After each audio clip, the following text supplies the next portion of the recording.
Bonjour les amis, alors aujourd'hui qu'est-ce qu'on va fabriquer? On va fabriquer une station de sablage. Alors pour faire cette station de sablage, il va me falloir un bac, donc voilà.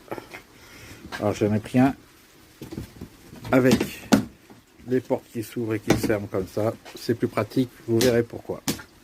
Hop, si je ferme dans l'autre sens, ça ira mieux. Et donc ce qu'on va y faire, on va y faire 2 trous de chaque côté. Et on va y faire avec un disque.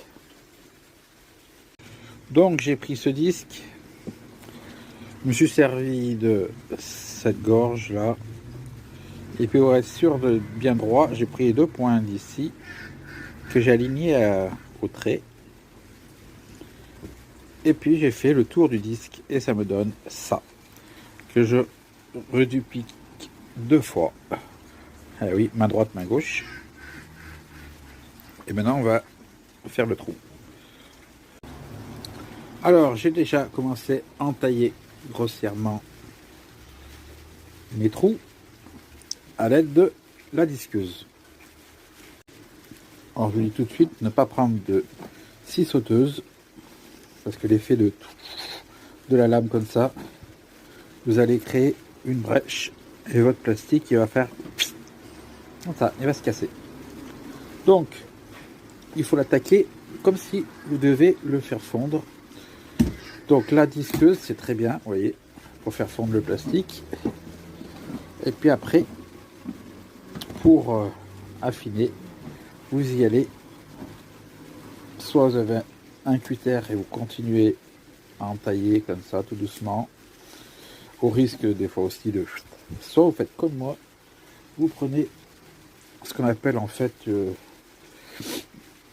c'est une sorte de lime électrique. Voilà, c'est comme ça, c'est une lime, c'est du papier abrasif qui tourne. Voilà, et donc je prends l'arrondi et je vais faire le tour de mon cercle tout doucement. Allez, je vous montre vite fait comment, faire voir comment ça va bien cette fameuse lime.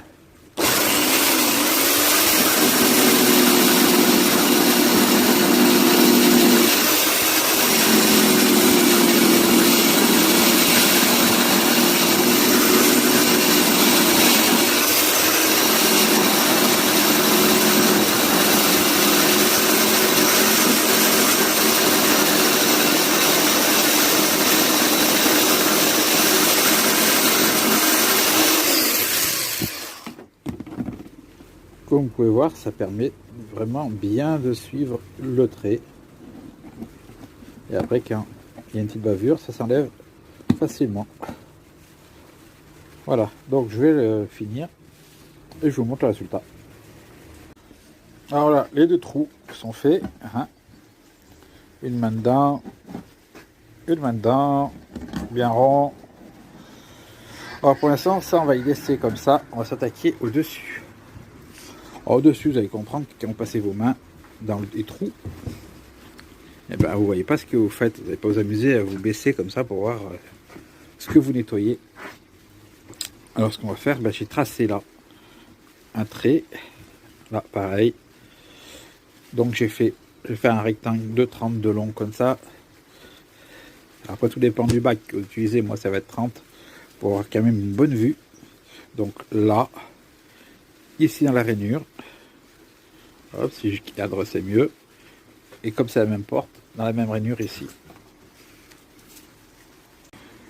Voilà, le trou est fait.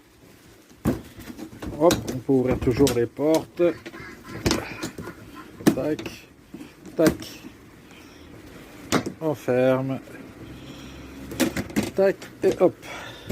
Donc ce qui va se passer, c'est que là, je vais couper un plexiglas de la dimension de mon rectangle. Et bien sûr, logique, il sera plus grand que ce que j'ai coupé. Tout simplement pour, bah oui, hein, pour pouvoir le coller.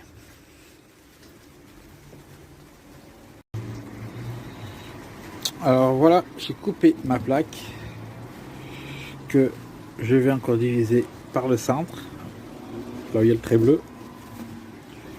Voilà. Alors l'image commence à être un peu pourrie, voilà. Tout simplement parce que la nuit tombe et il pleut. Alors déjà que ça tombe tôt, en ce moment la nuit, on ne peut pas bricoler longtemps. Donc voilà, je coupe et après je vais coller chaque partie sur chaque panneau. Et pour les trous, j'ai oublié de vous en parler, donc de ces gants. Alors c'est des gants qu'on utilise entre autres pour manipuler tout ce qui est fuel, tout ce qui est donc des produits corrosifs. C'est du caoutchouc quand même assez épais, avec un intérieur toilé et assez long. Alors voilà, j'ai mis les plaques qui serviront à regarder à travers. Il va falloir s'occuper maintenant du passage pour les gants. Et en parenthèse, aujourd'hui, il a neigé. Je sais pas si c'est la neige. Voilà. Alors voilà, j'ai mis les gants en place. Alors j'ai eu un petit souci. J'ai dû mettre ces bandes de tissu. Dans le sens que j'ai pris un disque de 125 au lieu d'un disque de 115. Et du coup, je me suis retrouvé avec un trou plus grand que les gants. Parce qu'à la base, c'était des gants qui devaient être abattus sur le plastique. Mais c'est pas grave. Au contraire, ça m'a permis d'avoir une meilleure flexibilité du gant. Donc, voilà comment ça se passe. Les gants sont dedans. Reste dedans. Et puis, passez la main dans la boîte, dans le gant. Obtenez votre pièce. Et puis, avec le pistolet de sablage, vous nettoyez votre pièce. Bien sûr, le couvercle sera fermé. Là, c'est pour que vous puissiez voir mes doigts. En attendant de recevoir de Wish mon pistolet de sablage et l'installer sur la machine, sur le bac, il va falloir de la matière première. Matière première, normalement, il faut du sable très fin pour faire le sablage.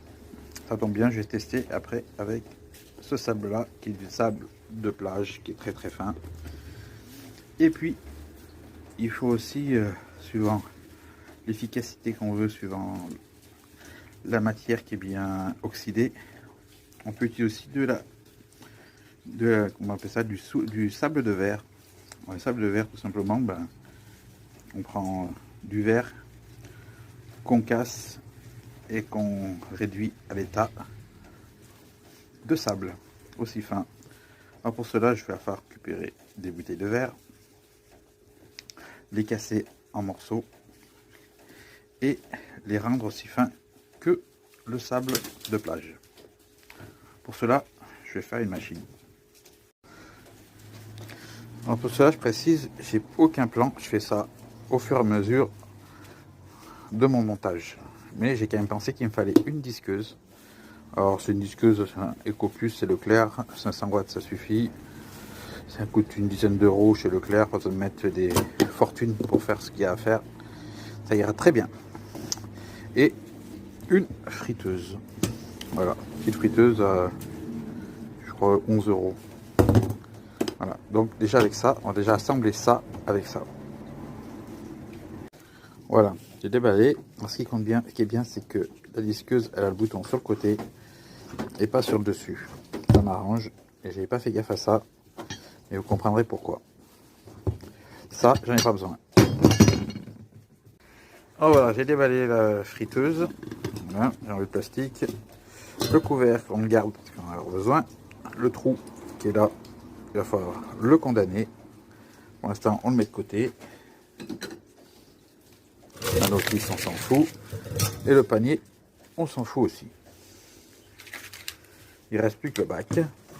Et maintenant, on va faire un trou au centre pour y faire passer quoi? Et ben, la vis de la disqueuse. Alors la gamelle, un petit trou, une cloche de 38. Vous percez et ça vous donne ça. Hop, tac, il trou au centre où va rentrer la disqueuse. En gros, ça va rentrer comme ça, avec une petite modif pour pouvoir la fixer dessus.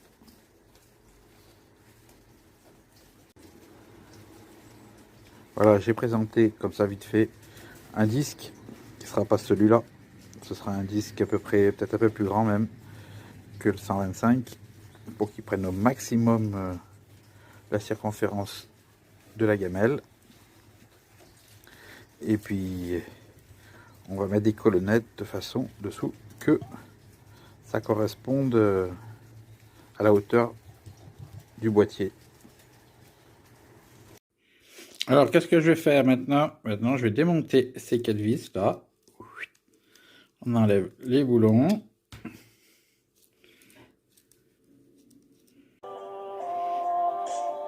Voilà, c'est sorti.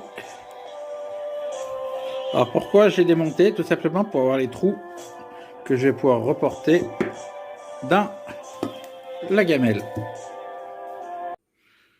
Voilà, je l'ai posé dessus, dans le trou. Hop, on enlève. Et qu'est-ce qu'on peut voir? J'ai fait les empreintes.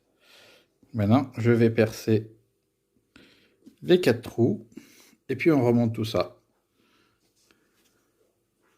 Alors, j'ai mis les écrous pour faire des colonnettes. Je vais mettre quelques points de colle pour pas qu'ils bougent le temps de pouvoir visser la gamelle par-dessus. Alors voilà, j'ai fixé avec les 4 vis. Maintenant, on va jointer autour. Bon, mais vous entendez, en fait, c'est parce que je suis en train de regarder en même temps la vidéo du couple Deus. Et c'est le début. Alors, voilà, j'ai fait mon gabarit pour faire mon disque avec les emplacements des trous, des concasseurs. Alors voilà, j'ai reporté mon dessin sur la plaque qui va me servir entre autres, là c'était le haut d'une bonbonne de gaz, donc je vais me servir de ça.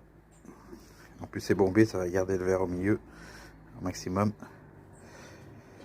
Donc je vais couper le rond, faire les 3 trous de chaque côté, agrandir celui-là au diamètre du disque. Alors voilà, j'ai monté les vis. De l'autre côté, ça ressemble à ça. Un vrai concasseur. Et les dernières vis qui sont là, celles avec les têtes bouchées, sont montées au frein de filet pour éviter qu'avec la force centrifuge, elles aient tendance à vouloir se desserrer et repartir. Alors une fois monté, ça donne ça, c'est là, comme ça au fond. Hop. Si on essaye de mettre en route, ça donne quoi?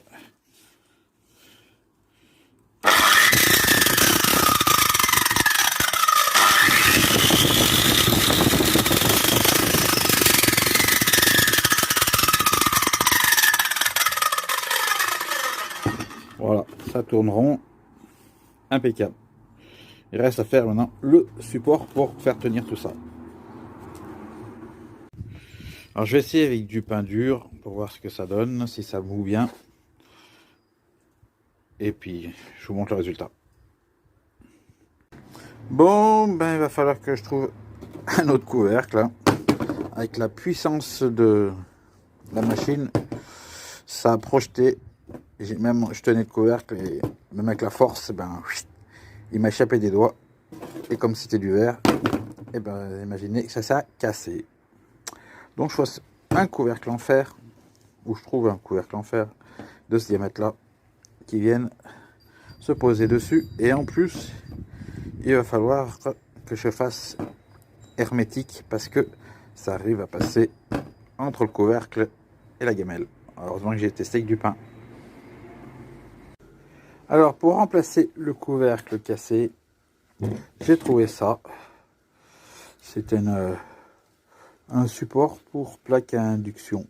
Donc je vais enlever ça, les rivets là, parce que j'ai pas besoin du manche.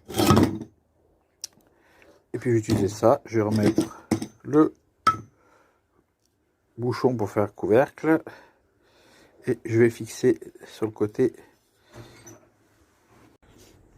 Alors voilà, j'ai fait le fameux couvercle avec le support à induction. Tac, on peut voir, ça va pile poil. Maintenant je vais faire un système de fixation pour éviter toute éjection lorsque le disque tourne, bien sûr. Voilà, j'ai fait les trous pour mettre mes pattes de fixation. Tac, et ben voilà, j'ai mis mes oreilles, 1, 2 et 3, qui vont servir à faire tenir le couvercle. Oh, voici le couvercle avec les crochets où vont être accrochés les sauterelles. Donc j'appelle ça des sauterelles. C'est en fait ça se rabat et ça tire en même temps sur le crochet pour tenir fermé. Ah oui, il y a les fameuses sauterelles, voilà, les fermoirs on va dire, ce sera plus simple, à bascule, qui sont bridées pour éviter de se rouvrir par un boulon, une vis on va dire, parce que c'est une vis sans écrou, c'est une vis. Une fois qu'on a mis l'écrou, ça devient un boulon. C'est comme ça. Donc, ça peut plus sortir. Sous la pression, ça peut pas bouger. Et vous pouvez voir, j'ai fait un joint mastic pour éviter que la poussière de verre sorte autour du couvercle. Maintenant, on va faire son socle. Donc pour le support de la machine, j'ai coupé une planche de 40 par 30, épaisseur 18. Et maintenant on va la présenter les deux équerres qui vont tenir la machine, plus le système qui va la retenir aussi derrière. Voilà, là elle est bridée à blanc avec le serre-joint. Puis maintenant, on va la fixer sur les fixations de poignée. Chaque côté, vous en avez une, parce que c'est pour gaucher et droitier. Pour cela, deux équerres, les mêmes qui ont été utilisés pour la gamelle. Donc, percez-la au bon diamètre et paf, plantez, présentez ici. Vissez-la. Alors voilà, la nuit tombe, donc je suis obligé de mettre le flash. Vous voyez, je me suis pris là sur la meuleuse, vissé là avec des vis à voler. Ça bouge plus du tout, hein. C'est même pas la peine que je fasse ici, ça sert à rien. J'ai mis du pain et il n'y en a plus. Il a été broyé, et heureusement que j'ai fait le joint quand même, parce que vous voyez, la poussière de pain vient jusqu'au bord. Bon, je n'ai pas mis beaucoup de pain, hein. C'est juste pour tester, voir si ça marchait. Voilà. Alors voilà, je vous montre le pain dans le grain que ça vous fait une fois moulu. Donc le verre, ça devrait faire pareil. Quand j'ai stocké un peu de verre, quand j'aurai du verre, j'essaierai avec. Pour l'instant, vu que le pain comme ça, c'est concluant. Bon, j'ai reçu enfin le pistolet de sablage. Il est là. Alors vous avez cette entrée là qui va dans le tuyau et donc l'entrée d'air dans le tuyau d'air qui ira au compresseur. Et ça c'est le bac qui va contenir soit le sable, soit le verre pilé. Voilà, donc vu que j'ai reçu ça, on va repasser sur le bac de sablage et laisser tranquille le broyeur le temps d'avoir du verre. Donc comme je disais, on est revenu sur le bac. J'ai fait un gros trou là et un plus petit trou là, faire passer le tuyau d'air et le tuyau pour le sable.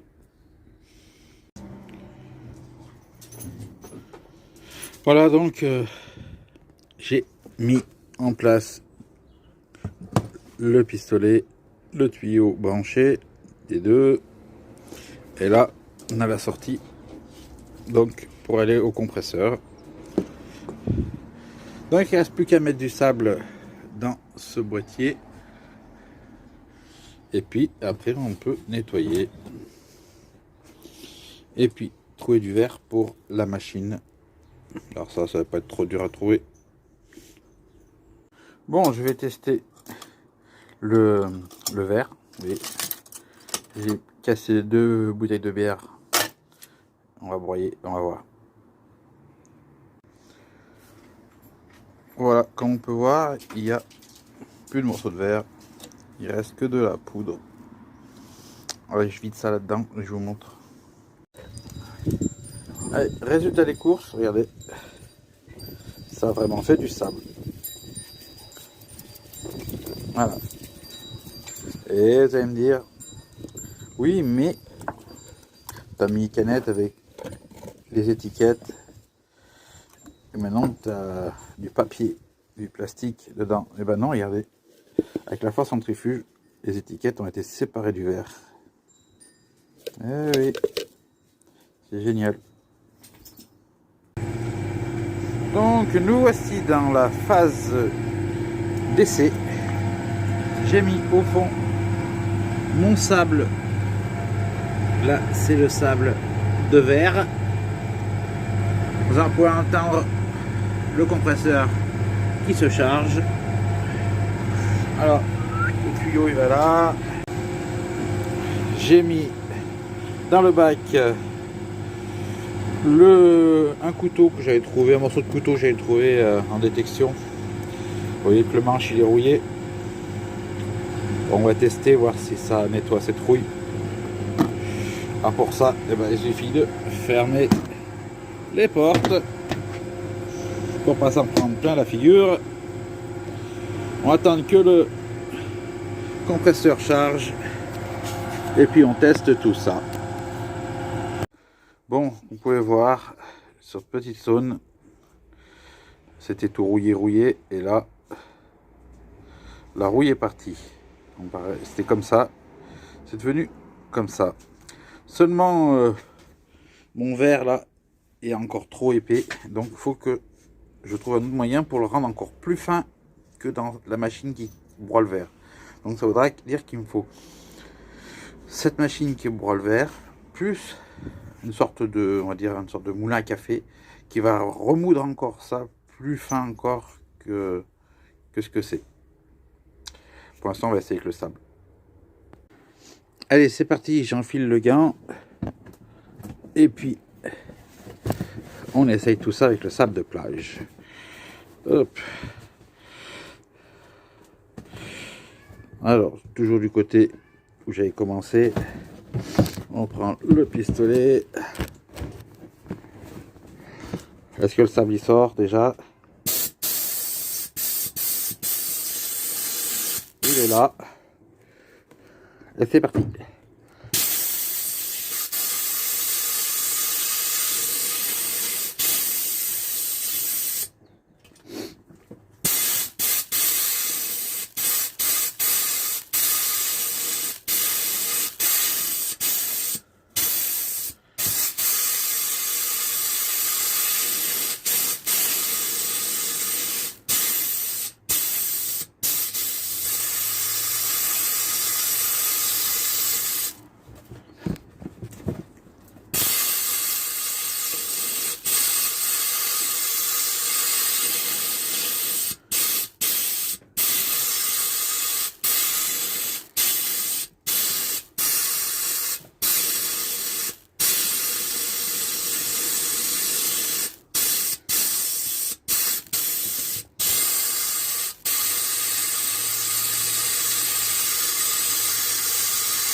Ça marche, hein. Bon, c'est peut-être pas le sable idéal, pourtant c'est fin, mais ça marche.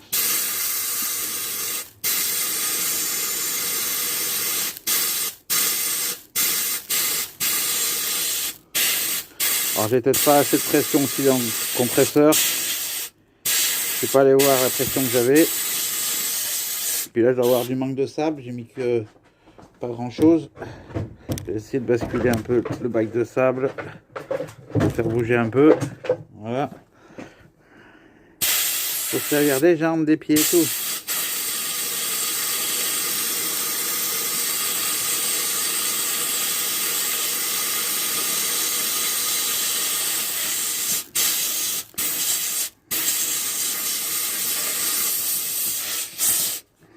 Voilà, bon, je vais finir et je vous montre le résultat. Hop. Hop.